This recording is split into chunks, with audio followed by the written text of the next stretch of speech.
Bonjour, tout d'abord j'espère que vous allez bien. Donc je reviens vers vous avec de nouvelles vidéos, toujours sur le théorème de Pythagore, mais cette fois on va voir les choses différemment. Ça va être le dernier paragraphe du cours. Donc là encore il va y avoir des choses à écrire. Vous allez prendre votre cahier partie cours, vous allez écrire grand 3, déterminer si un triangle est rectangle, en noir, c'est le titre du dernier paragraphe du chapitre. Bon, et là on va voir les choses différemment. On a vu le théorème de Pythagore, on a vu qu'il nous permettait de calculer une longueur dans un triangle rectangle. Et bien là, on va prendre le problème en sens inverse. Et à partir de 3 longueurs, on va se poser la question et on va s'intéresser à savoir si les 3 longueurs données nous permettent de construire un triangle qui sera un triangle rectangle ou si le triangle obtenu ne sera pas un triangle rectangle. En fait, ça revient à prendre le problème en sens inverse. Donc, prendre une propriété dans le sens inverse en mathématiques, c'est ce qu'on appelle prendre une propriété réciproque. Donc on va s'intéresser à la réciproque du théorème de Pythagore et on verra également une autre propriété qui s'appelle la contraposée du théorème de Pythagore. Je vous fais donc afficher ces propriétés juste en dessous et on va les lire ensemble. D'abord, l'énoncé de la réciproque du théorème de Pythagore. Si dans un triangle, le carré de la longueur du plus grand côté est égal à la somme des carrés des longueurs des deux autres côtés, alors ce triangle est rectangle.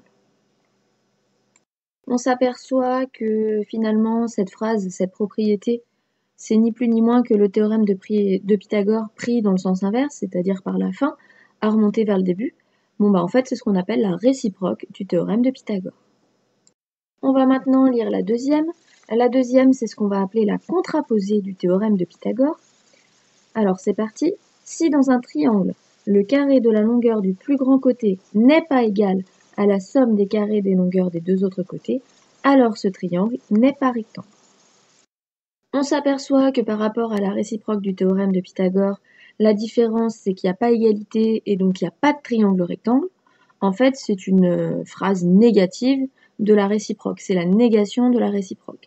Et bien ça en mathématiques, c'est ce qu'on appelle une contraposée. Donc bien sûr, ces deux énoncés, ces deux propriétés, il va falloir les écrire. Donc là encore, il va falloir rédiger. Je vais vous mettre deux exercices modèles type, mais ce sera dans la prochaine vidéo. Là, je vais juste vous montrer brièvement la méthode. Comment montrer qu'un triangle est ou n'est pas un triangle rectangle. Donc, on a besoin d'avoir un triangle.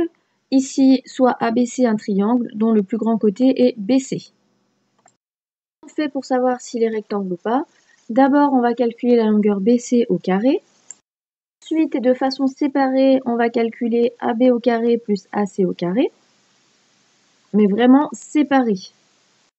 On a les deux résultats, on les compare.